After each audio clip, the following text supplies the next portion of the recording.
ابو رجل صاب.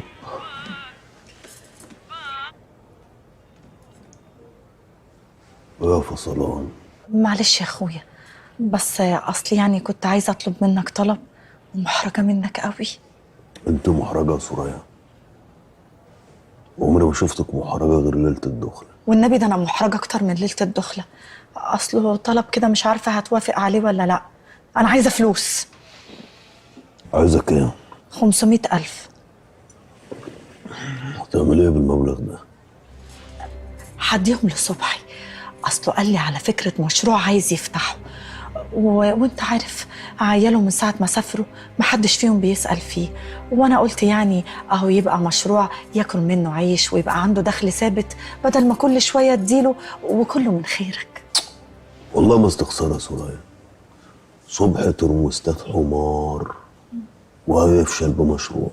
عمرك شفت حمار بيدخل سبق خيل؟ ما عملهمش سبق لان ما فيهمش حد بيكسب ولا حد بينجح. صبح حمار. ما انا عارفه ان ترمستات حمار، بس جوز اختي ولازم اقف جنبه. خلاص خديهم يا سوريا، فلوسكم، وبعدين اديهم لك برضايا احسن ما تاخديهم من ورايا سرقه واقتدار. تسلم، ربنا يرضيك يا رب زي ما بتراضيني.